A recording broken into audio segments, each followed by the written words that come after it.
modern and well-equipped, the Royal New Zealand Air Force stands ready to protect our shores. Our airmen have established a magnificent record of skill, courage and daring. And under the Empire Air Training Scheme, thousands are pouring from New Zealand's training schools each year to speed our Empire's mastery of the air. Yet in 1937, we had only 2 Air Force stations in operation, with a few old machines and a handful of men. Then the first of a series of air expansion programs was put in hand. Reports were submitted by officers of the Royal Air Force, plans were prepared, and all the preliminary work completed. Peaceful farm fields soon echoed to the roar of heavy earth-shifting machinery. New methods and the modern machines of the Public Works Department created records in aerodrome construction. Huge hangars soon towered above the surrounding farmlands, and small towns sprang into being within the space of months. Within the limits of peacetime economy, the Royal New Zealand Air Force was being prepared for any emergency which might come. Then, in September 1939, the storm broke over Europe.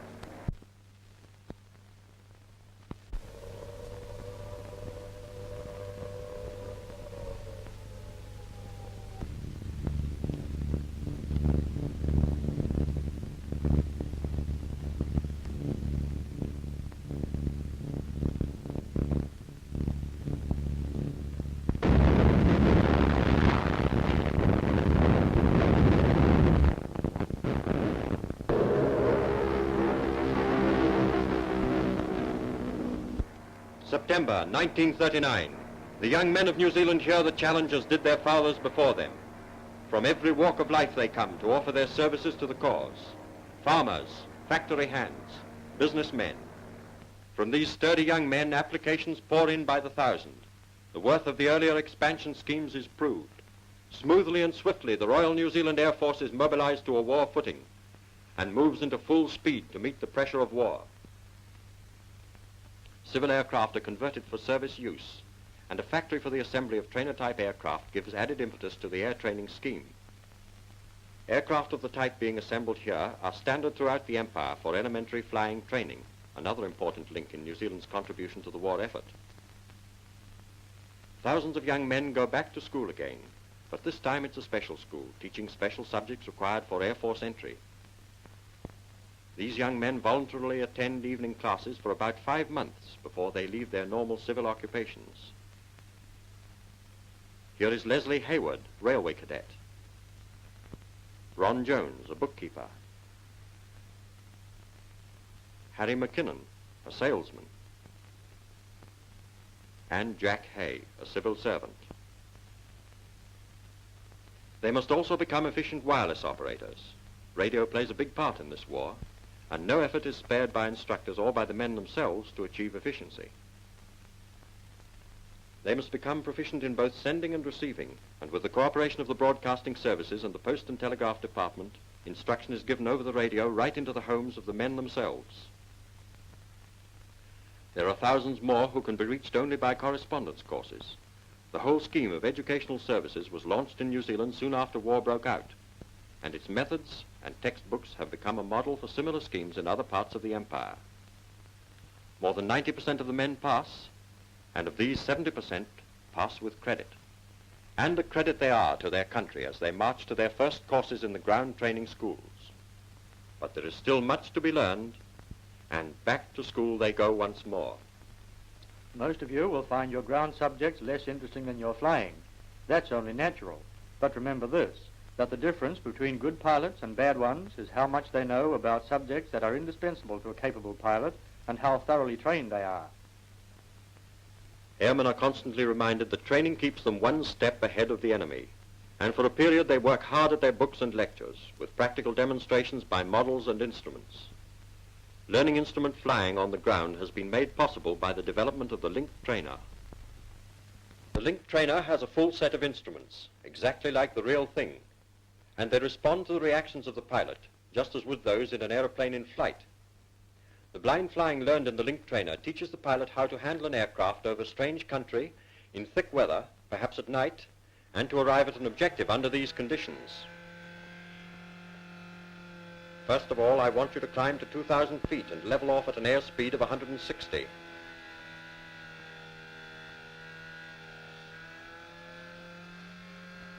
now do a rate 2 turn to your left onto 180 degrees. I'm following your course on the chart.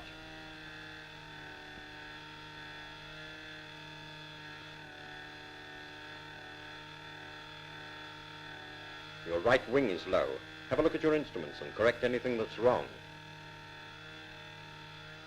That's better. The moment eagerly awaited by the fledgling pilots is, of course, their first training flight.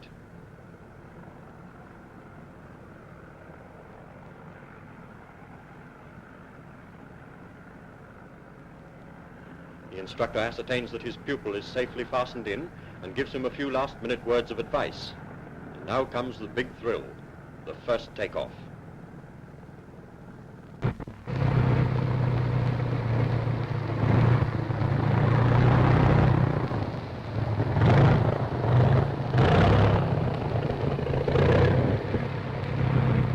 In the air, the pupil takes over the controls, and so by skilled instruction and constant practice, the young pilot learns to handle his aircraft in expert fashion. Watch it now. Keep the nose dead on the horizon.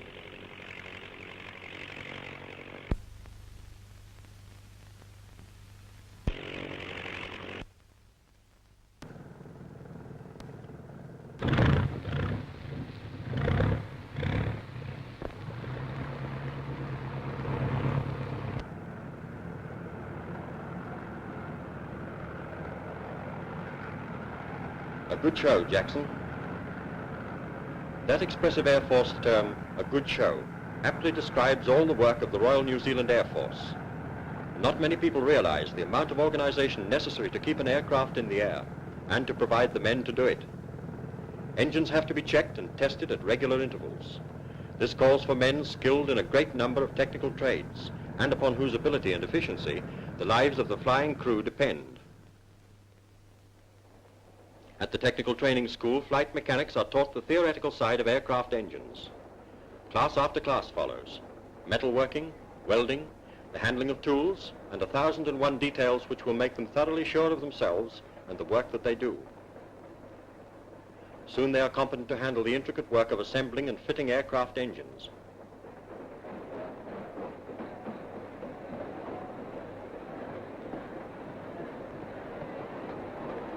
The airframes, too, must be serviced. The tail assembly, the fuselage, the wings must all be in perfect condition. Here the flight riggers come into their own. Again, many technical and skilled trades are called upon. Woodworking, joining, fitting, even hand sewing. And the chap just running up a little something on the machine. All this is part of an intensive, specialized training to keep our Air Force at the peak of efficiency. Part of the work on the ground to aid the men in the air is the constant watch on the weather kept by the meteorological services. Reports may be handed to the radio section and 100 miles away, received by an aircraft on a reconnaissance flight.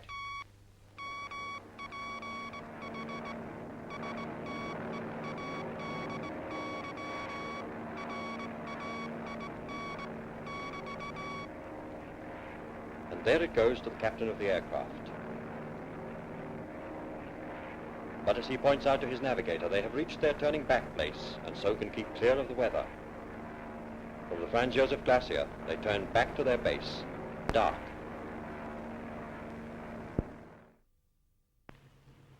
But not all of the flying is done in daytime. Air crews must become familiar with night flying conditions, for it is under these conditions that they will later penetrate deep into enemy territory. This calls for skill and nerve. The work of our men overseas speaks for itself. The first telling blows against the enemy's war machine are being struck here on the training fields of New Zealand. To take a bomber over an objective is one thing. To drop high explosive bombs accurately on a target is another. Observers in training have modern apparatus to teach them how it is done.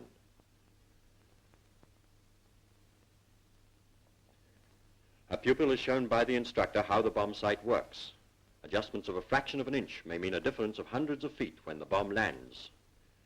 Training is given under realistic conditions.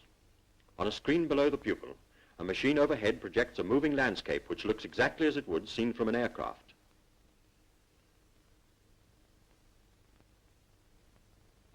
The pupil adjusts his sights, presses the bomb release, and a cross of light shows where his bomb would have landed. With this training behind him, the pupil is ready to tackle the real thing. Small practice bombs are generally used in training, but this time live, heavy bombs are being used. Handling concentrated destruction of this type may look dangerous, but the bombs are quite safe at this stage. It's when you're at the receiving end that you have to worry. Well, here we go.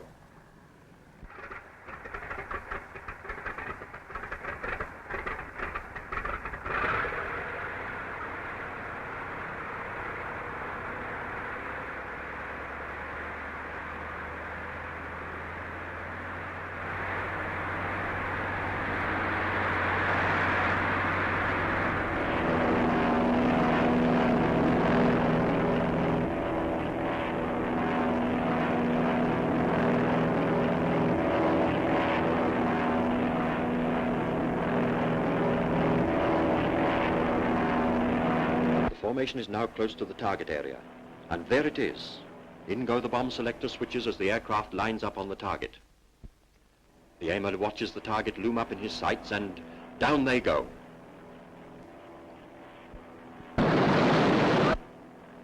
To add off, with the compliments of New Zealand, there'll be plenty more like that.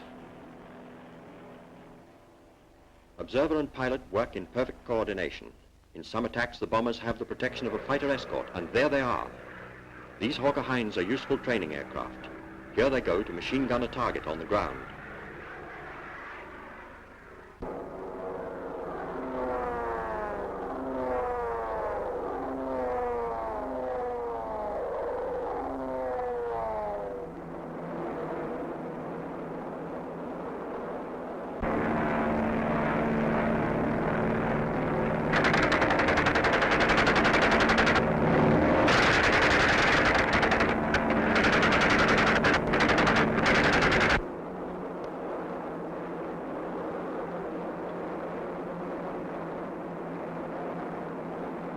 The greatest day in the life of the New Zealand airman is the day when he completes his training. Some go on to Canada for further advanced work. Some go direct to England. Others must remain behind to keep this end of the Empire Air Training Scheme in full and efficient operation. One and all, they're doing a grand job of work, and New Zealand's Minister of Defence reflects the look of pride that we all have for these sturdy young Air Force men. New Zealand may be the smallest dominion, but our air contribution is formidable.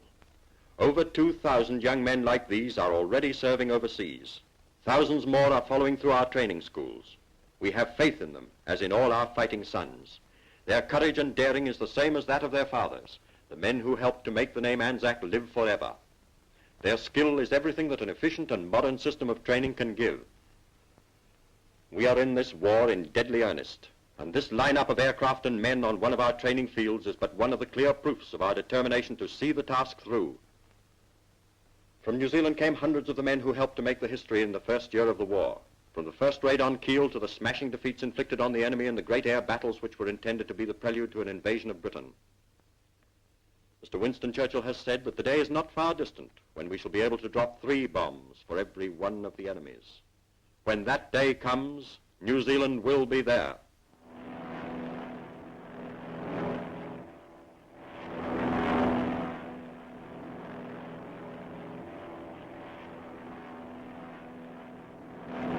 From all parts of the empire come men and machines to smash the war plans of the dictators. In the thick of the fight are the men from New Zealand, trained and eager to play their part in defense of the things they love: liberty, democracy, and the progress of mankind. That today is the spirit of the Royal New Zealand Air Force.